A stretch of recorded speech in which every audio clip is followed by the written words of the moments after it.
វីដេអូអនុស្សាវរីយ៍ដែលធ្លាប់ដើរលេងនៅកពតយើងនឹងនៅលើវេហាអញ្ចឹងការនឹងដើរលេងជាមួយនឹងសិស្សហើយជាមួយនឹង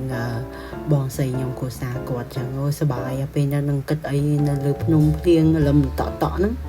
ផឹកកូកាដាក់ទឹកកកទៀតលោកម្ចាស់ហើយអានេះមិនមែនកាហ្វេទេគឺកូកាហើយតិចឡើងពឺសបល់ហើយសប្បាយណាជុំគ្នាមេឃភ្លៀងនេះថតតាំងកតាភ្លៀងទៀតអលឹមនិយាយទៅភ្លៀងរហូតនៅលើភ្នំរដូវហ្នឹងរដូវកាលភ្លៀងអញ្ចឹងប៉ុន្តែភ្នំស្អាតណាពេលភ្លៀងអញ្ចឹងវាមានស្មៅបៃតងអញ្ចឹងណាហើយកាលហ្នឹងកូនពៅខ្ញុំប្រុសនេះមិនតាន់ធំទេហើយវីដេអូហ្នឹងយូរហើយមើលគេឥឡូវធំហើយវីដេអូហ្នឹងមិនទួចគេហើយកាលហ្នឹងដើរជុំគ្នាសប្បាយហើយអត់ដឹងគិតអីមេឃភ្លៀងមួយផឹកកូកាមួយញ៉ាំក្រែមហើយសិតតែបោះតិចមិនធម្មតាបាត់មកក្រុមទាំងអស់មើលចែអាល់កុហមនេះនឹកចែអាល់កុហមបាត់មុខយូរឥឡូវអង្គុយញ៉ាំក្រែមនេះឯងសង់នេះហ្មងអ្នកអត់គូតែប៉ុណ្្នឹងឯងអញ្ចឹងជុំគ្នាតាំងពីកូនសិស្សខ្ញុំនេះគូនេះមិនទាន់រៀបការឥឡូវគាត់ការឲ្យពងចាំដំណឹងល្អ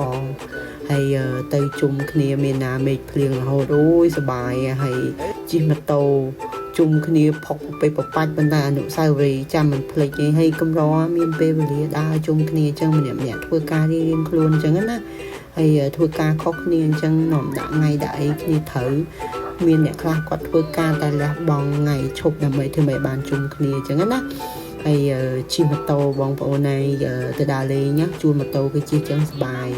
ពេលខ្ញុំទៅលោកទី1ខ្ញុំជិះទៀបភ្លើងទី2ខ្ញុំជិះឡានដល់ពេលទៅដល់កន្លែងខ្ញុំគេងហ្មងគឺអត់ទេជួលម៉ូតូជិះស្រួលយើងជិះទៅញ៉ាំអីទិញអីយកមកញ៉ាំអីចឹងណា